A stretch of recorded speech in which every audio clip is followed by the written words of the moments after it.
Assalamualaikum warahmatullahi wabarakatuh. Greetings to all of us. Let me introduce myself. My name is Indra Putri with NPM 2541-1087, Bachelor of Management Study Program, Class 25A. I will explain about material models. What is a material models? Model matematika merupakan representasi abstrak dari situasi bisnis dunia nyata dengan menggunakan bahasa dan notasi matematika, yaitu persamaan, fungsi, dan batasan, yang digunakan untuk menyederhanakan permasalahan bisnis yang kompleks, memungkinkan untuk dianalisis secara kuantitatif, yang membantu manajer atau pengusaha untuk mengambil keputusan lebih akurat. Basic component of a mathematical business model. Yang pertama ada variabel, faktor-faktor yang nilainya dapat berubah-ubah dan menjadi fokus analisis.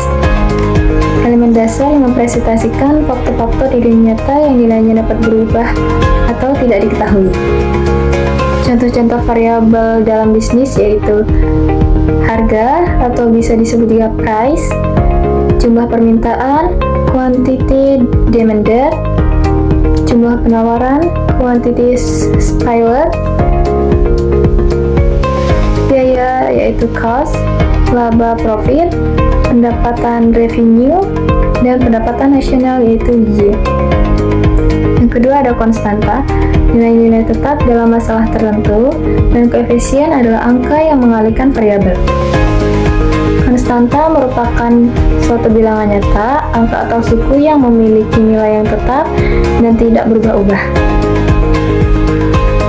Contoh dalam bisnis yaitu C, atau bisa juga disebut biaya total variabel terikat, Q yaitu jumlah unit produksi variabel bebas, dan VC biaya variabel per unit yaitu koefisien, dan FC bisa disebut juga biaya tetap, fixed cost.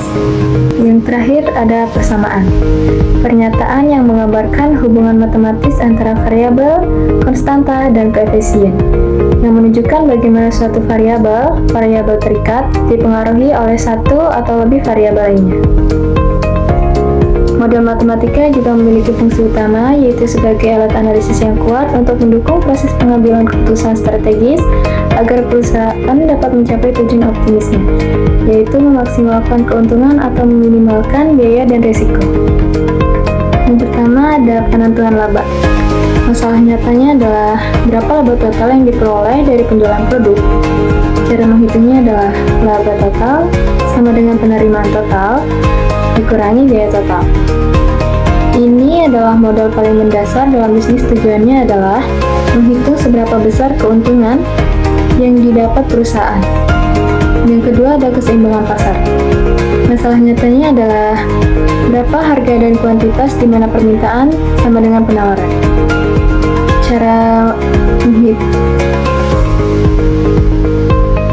model matematika dasarnya adalah fungsi permintaan sama dengan fungsi penawaran. Model ini sangat penting dalam ekonomi bisnis. Keseimbangan pasar terjadi ketika jumlah produk yang diminta konsumen sama persis dengan jumlah produk yang ditawarkan produsen.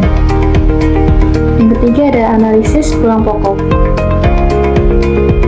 Masalah nyatanya adalah berapa minimal unit yang harus dijual agar tidak rugi. Model matematika dasarnya adalah penerima total sama dengan biaya total. Adalah konsep vital bagi setiap pembisnis. Ini adalah titik di mana perusahaan belum untung tapi juga belum rugi.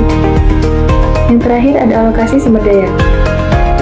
Masalah nyatanya adalah bagaimana mengalokasikan bahan baku dan jam kerja untuk memaksimalkan keuntungan maksimum. Model matematika dasarnya adalah program linear.